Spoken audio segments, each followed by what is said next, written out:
And up next is going to be Reservoir Frogs. So come on up, Reservoir Frogs. Sorry, Dan, I'm actually not performing in this one.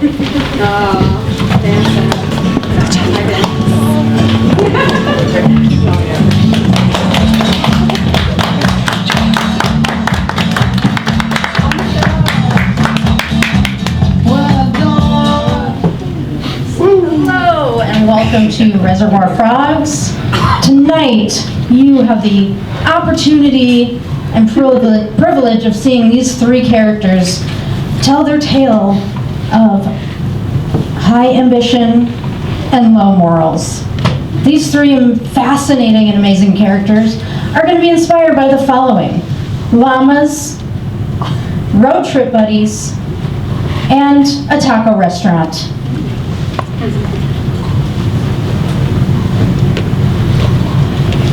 I'm Harold Colfax.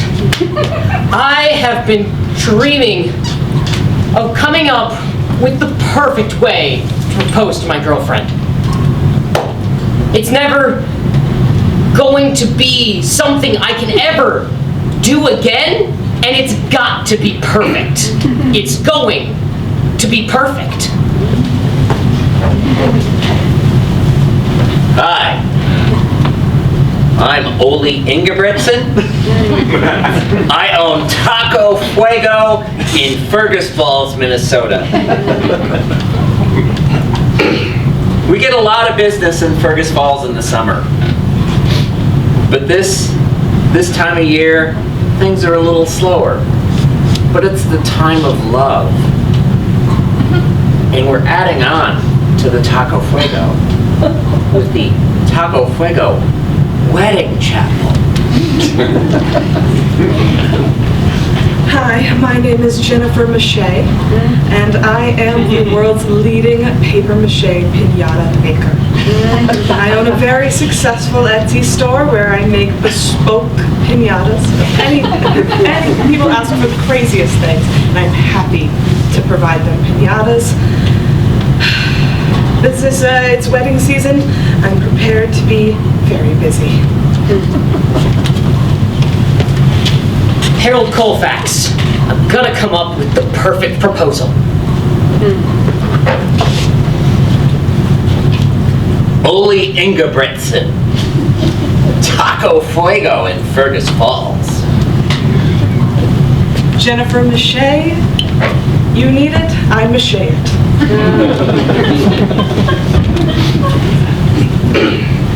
Oh, Sandra and I met a few years ago. Our first date was at the Taco Fuego. Yeah, I remember it like it was yesterday. She was there. She looked wonderful. Ole came out and spilled salsa all over her. It was adorable, in hindsight. She didn't speak to me for about the next year and a half, so we reconnected recently, and I think things have been going fantastic this time. That said, I feel like things could go wrong again, right? Like, to have a first date have gone that bad. Well, you understand. I wanted it to be perfect, like it hadn't been previously. We've been through a lot of bad first dates. Like, how many bad first dates can you get before somebody stops giving you first chances? Well, she's getting me a third and a fourth, and I think we've really hit it off. And I'm gonna pop the question. I was going to. The first pinata I ever made was for this little blind boy. He had never even seen a llama, so I felt very honored that I could give this experience to him. It set off this fire in my heart for breakable objects. Just ephemeralness of these objects that I pour my soul and I spend hours creating. My hand dipping the egg wash machine mixture, placing the plaster. Oh, it's an art. Figured the best, most memorable place I could propose was obviously at the Taco Fuego, right? Where it all started to go wrong the first time. Huh? What better way to bring it all full circle? I mean, it seemed like a really good idea at the time. It turns out there's a store next to the Taco Fuego that sells genuine jewelry. I've never seen my son so happy in all his life to experience a piñata. I don't understand what it's like to go through life blind. I don't understand my son sometimes, but she made him so happy. I was so grateful. I didn't know how to repay her. What better way to pop a question at a Mexican restaurant than to put the ring in a piñata? I mean, it just seemed boom, boom, boom, stars align. Right? We have all this history, all this backstory. And I had my grandmother's diamond ring. Like, this was for Sandra. I found a local person on Etsy. She makes piñatas. Said, special piñata for a special lady for a special occasion at a Taco Fuego. Yeah. How could it have gone wrong? The Engelbrechts are now close family friends. Oh, after I did that little llama piñata. No, we kept in touch, me and Oli. Our children play together. It's been a good relationship. So when he told me about his wedding chapel, I thought, well, that's an unconventional business plan, but I'm like the queen of unconventional business plans, and it's worked out fantastic for me so far. I told the piñata lady, Jennifer? I told her, the piñata has to be a llama. Sandra loves llamas. She's just really in to llamas. I don't get it, but that's love. Sandra is very specific about her love for llamas and does not like alpacas. You see, since Oli's son had never seen a llama, I thought, why not get creative?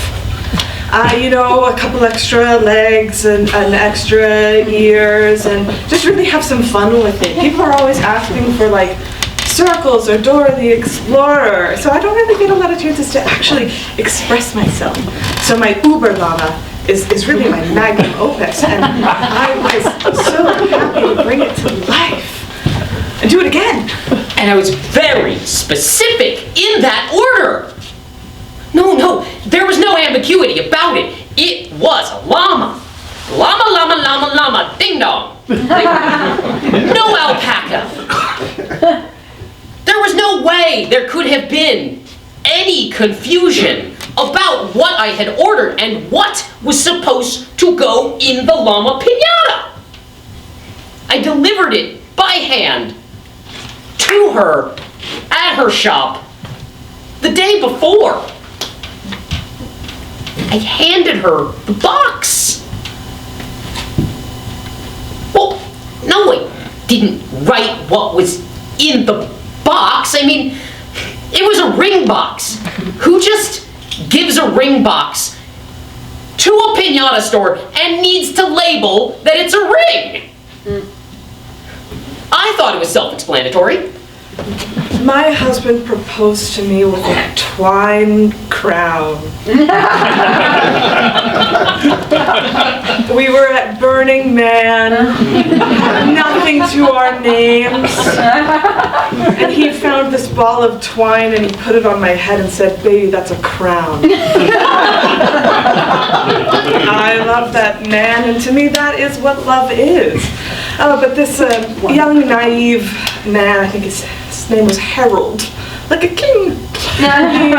He handed me he ordered on Etsy, and he was local, so he came into my shop and he handed me a box.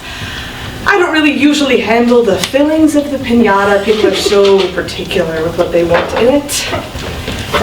So she asked me to handle what was in the piñata, and I'm like, all right.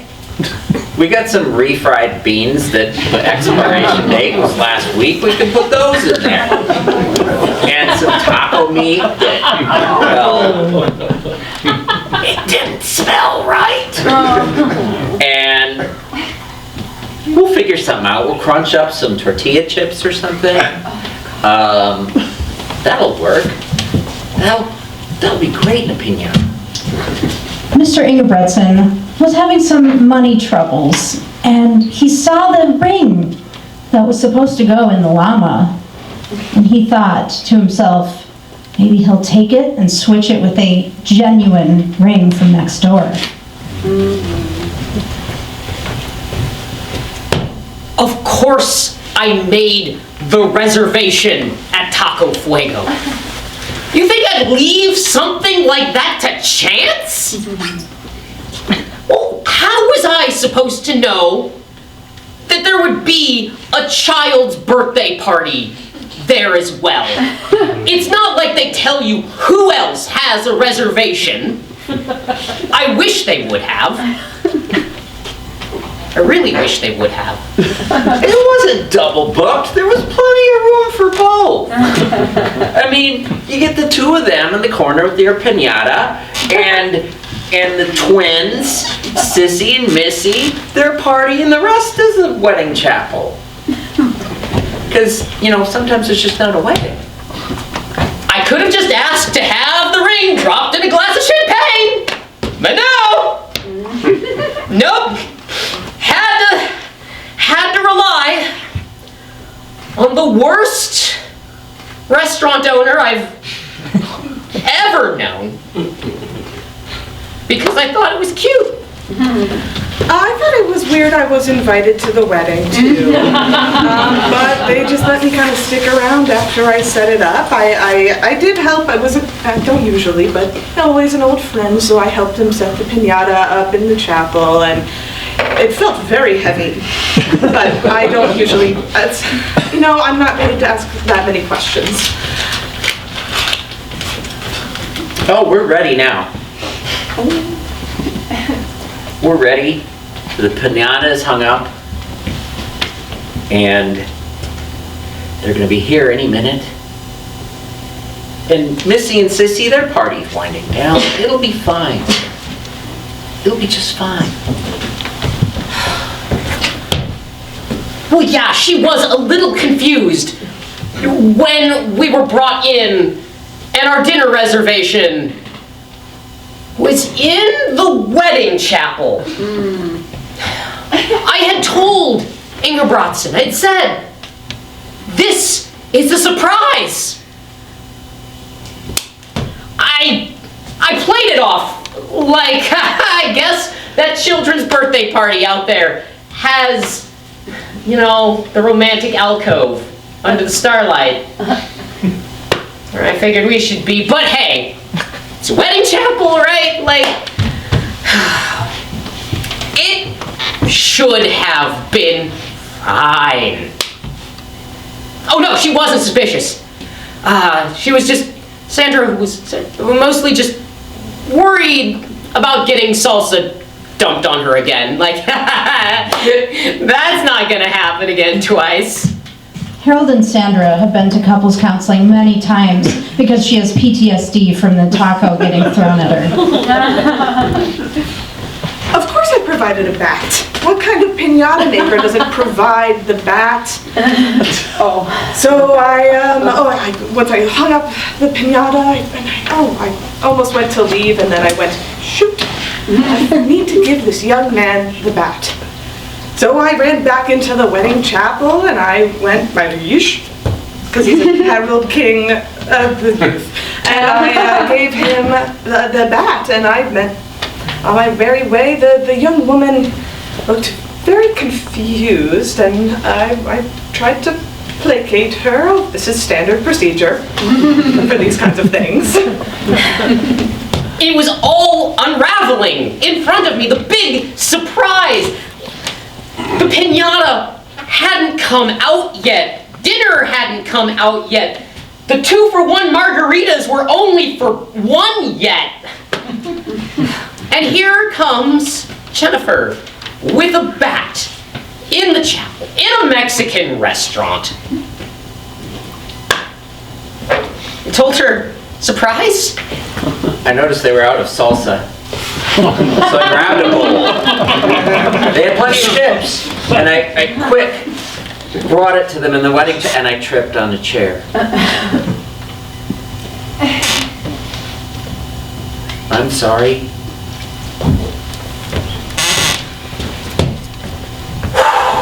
A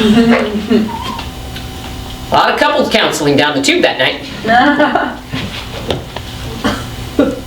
But hey, plans go forward. This is gonna be the first night of the rest of our lives together. What is one little bowl of dump salsa between two people who love each other? So I said, please, babe, don't go. There's another surprise. And I asked that fucker and his salsa to go get the piñata, wink, wink.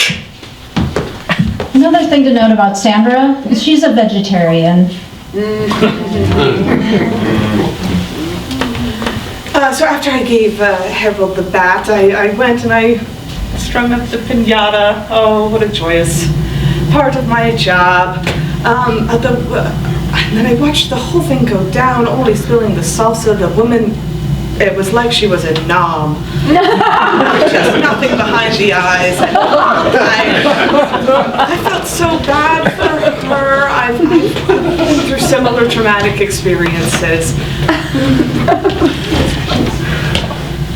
Well, I don't know the difference between an alpaca and a llama. She brought out the piñata and said, look, honey, it's your favorite animal. The real mistake in all of this is that I handed her the bat. I mean, piñata, bat, ring inside. Beautiful speech planned. Mariachi band behind the curtain. Yeah, it was probably a bad time to hand her a bat.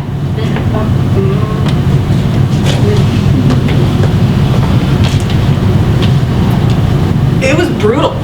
It was really nasty. Thankfully, the piñata was untouched. Though it did start leaking juices, which kind of added to the whole mess. So I ran out and I got Ollie and I went, friend, there's something you should see in the wedding chapel.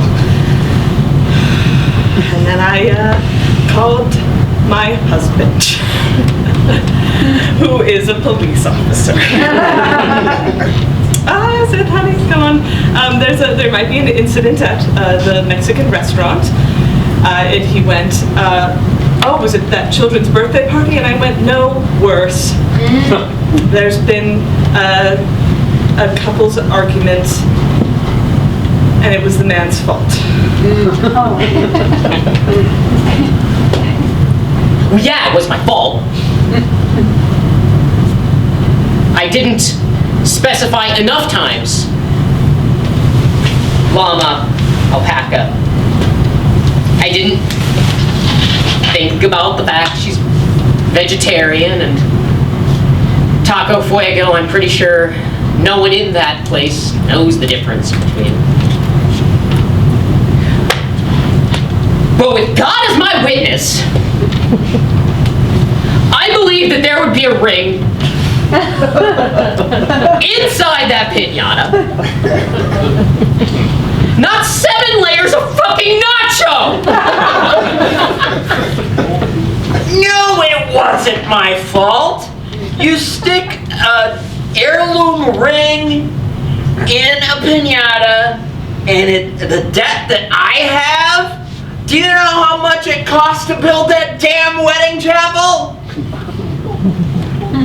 Of course I pawned the ring! I didn't know she was a vegetarian. I figured maybe there was a mix-up. Maybe there was a mix-up. It seems reasonable, right? Piñata, piñata, piñata. So in desperation, I ran out to the children's birthday party and just started going to town on all the kids' piñatas. I thought, I've got to find Grandma's ring in here somewhere. I can salvage this! That's what I was screaming when the police pulled up. Missy and Sissy were bawling. The sirens.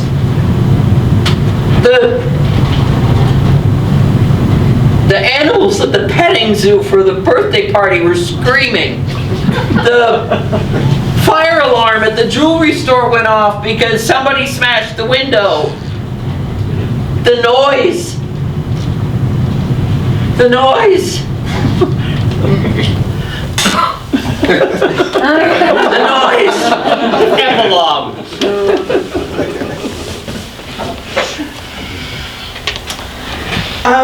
We went to Burning Man this year to escape all of the investigations.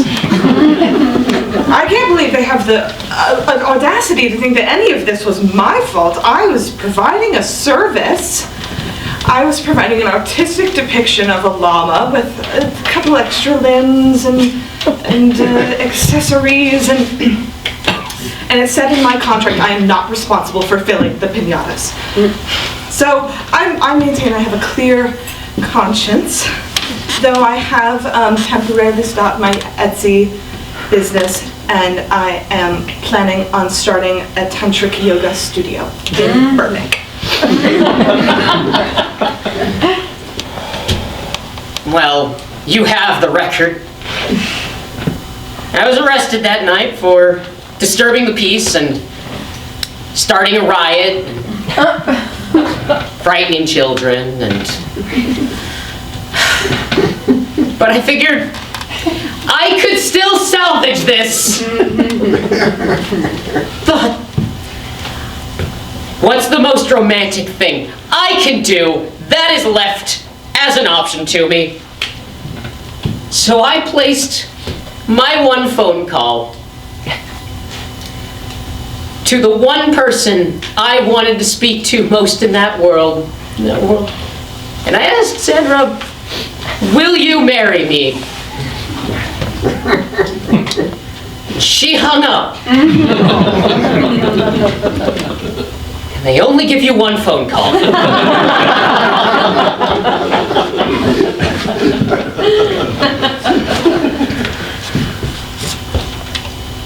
I have a bad track record with first dates.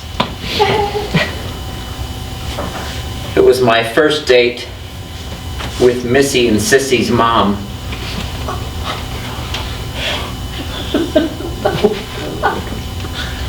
I don't think I'm gonna ever see her again.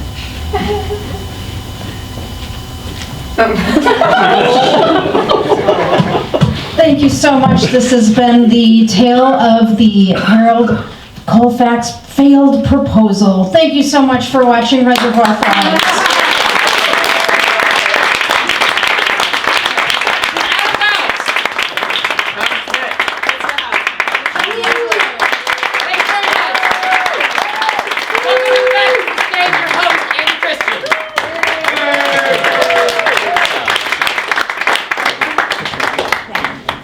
All right, apparently the wheels do move without being Reservoir Frogs.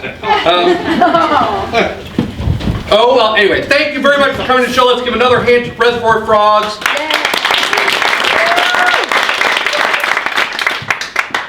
Let's again thank Vincent Sharma for the wonderful poem.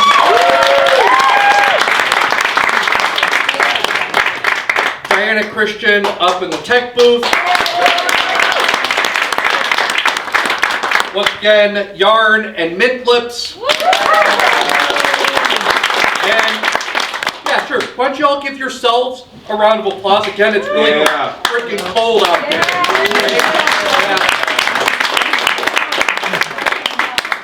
This is a moment in the show where we ask if any of the groups or any of the people in the audience have any shows that they're in that they would like to plug. Okay, apparently nobody's doing shows in the near future. I know that Yarn and Reservoir Frogs will be producing this show again in March. It will be on a Sunday in March again, but we're not sure which one yet. Adam, did you get that clarified? Probably the one St. Patrick's Day. Okay, well, we'll have, just keep your ears or eyes to the internets and eventually you might figure that out. All right. Thank you very much for coming. It's been a pleasure having you. It's been a pleasure performing for you. Have a great evening and a good rest of your weekend.